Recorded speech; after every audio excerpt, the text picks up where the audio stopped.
Ron Paul Report, Newsletter Controversy. Paul's newsletters, which date back to 1978 and has been variously titled Ron Paul's Freedom Report, Ron Paul's Political Report, the Ron Paul Survival Report, and the Ron Paul Investment Letter, first became an issue in his 1996 run for Congress against Charles Morris. Morris ran numerous attack ads about Paul's newsletters, which included derogatory comments concerning race and other politicians, alluding to a 1992 study finding that, quote, a black man in Washington, about 85% are arrested at some time and point in their lives. The newsletter proposed assuming that 95% of black males in Washington, D.C. are semi-criminal or entirely criminal, and stated that the criminals who terrorize our cities largely are, quote, young black males who commit crimes and are all out of proportion of their numbers.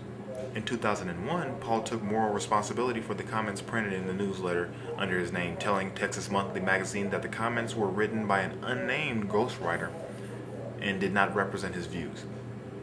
He said newsletter remarks referring to U.S. Representative Barbara Jordan, calling her a fraud and a half-educated victimologist, were, quote, the saddest thing because Barbara and I served together and actually she was a delightful lady. The magazine defended Paul's decision to protect the writer's confidence in 1996, concluding that, quote, in 4 terms as a U.S. congressman in 1 presidential race, Paul had never uttered anything remotely like this. In 2007, with the quotes resurfacing, the New York Times Magazine writer Christopher Caldwell concurred that Paul denied the allegations quite believably, since the style diverges widely from his own, but added that Paul's response to the accusations was not transparent. In 2008, January of 2008, the contents of Paul's newsletters made news again when James Kirchick of the New Republic published a story detailing the contents of various Paul newsletters. Kirchick said that the writings showed, quote, an obsession with conspiracy, sympathy for the right-wing militia movement, and deeply held bigotry, end quote. A 1990 issue of the Ron Paul Political Report stated that homosexuals, not to speak of the rest of society, were far better off when social pressure forced them to hide their activities. After the 1992 Los Angeles riots, the newsletter referred to African American writers as barbarians and suggested that the riots only stopped when it came time for blacks to pick up their welfare checks. Other issues gave tactical advice to right-wing militia groups and advanced conspiracy theories. While the newsletters were published under Paul's name, he disavowed the writings in a response to the New Republic's article. Paul said that the quotations do not represent his beliefs and that, quote, I have never uttered such words and denounced such small-minded thoughts. He did not indicate whether he knew who wrote the articles, but again noted that he accepts, quote, moral responsibility for not paying closer attention to writings published under his name.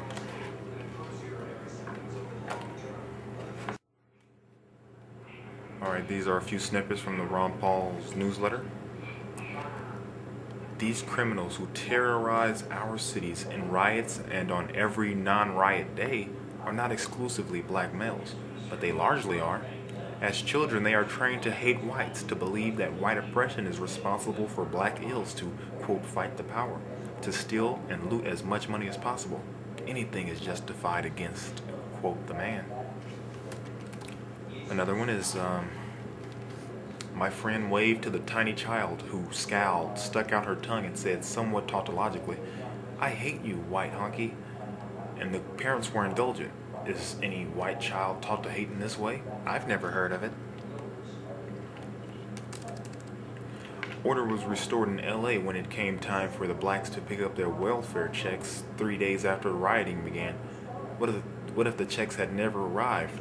No doubt the blacks would have fully privatized the welfare state through continued looting, but they were paid off and the violence subsided. Here's a quote, a letter to Ku Klux Klan Grand Wizard David Duke. Duke's platform called, it's an error there, for tax cuts, no quotas, no affirmative action, no welfare, and no busing. Quote, tonight we concede the election, he said, but we will never concede our fight for equal rights for all Americans. To many voters, this seems like a plain good sense, Duke carried baggage from his past, but the voters were willing to overlook that. And if he had been afforded the forgiveness an ex-communist gets, he might have won. Another one is about gays. Well, gays in San Francisco do not obey the dictates of common good sense. They have stopped practicing safe sex. Oh, okay, here's a good one. Paul went to damage control mode and issued a statement on his website. The quotations in the New Republic article are not mine and do not represent what I believe or have ever believed. I have never uttered such words and denounced such small-minded thoughts. In fact, I have always agreed with Martin Luther King Jr. that we should only be concerned with the content of a person's character, not the color of their skin. As I stated on the floor of the U.S. House on April 20th, 1999, I rise in great respect for the courage and ideals of Rosa Parks, who stood steadfastly for the rights of individuals against unjust laws and oppressive governmental policies. So, as was expressed there in that last little sentence, the last paragraph, did you see any difference there? Like I said, let's assume that Ron Paul is a complete virulent racist. Well, comparing what was just written there, what we just read, and comparing to what he actually is quoted as acknowledging he wrote in response to it, they're written in completely different ways. One of them has a kind of humorous tone. Even three of these articles, three of the little statements that I just read are written in it seems like by different people. One of them has a very harsh, contradictory tone, and another one has a humorous kind of making fun of them, and one is a sort of an apologist, but still racist tone. So I mean, these are like three different people. Whereas when Ron Paul acknowledges that he wrote something, you can tell his brogue, his kind of poise, his prose, and it becomes kind of obvious that if he did write this, he must have quite a few different personalities. He has to be quite the talented schizophrenic. So that's just part of the fact that you just can't believe this. I mean, I think it was then they try to take Martin Luther King and destroy and tarnish his name. They call him a communist. Well, this is the same type of thing. How just because he went to the same restaurant with somebody that he's now a communist, just because he went to a I'm just gonna let me just bring up the facts. Let's not make up anything here. We're gonna bring you nothing but the best.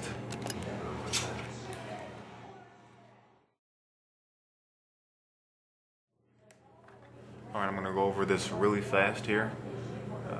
Debunking the quote Ron Paul is a racist myth once and for all.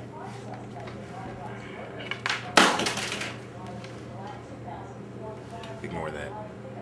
Anyway, with many anti-Ron Paul, pro-civil liberties leftists being attracted by Ron Paul's candidacy, the left-wing blogosphere has been very active this year in throwing the racist charge at him throughout the year.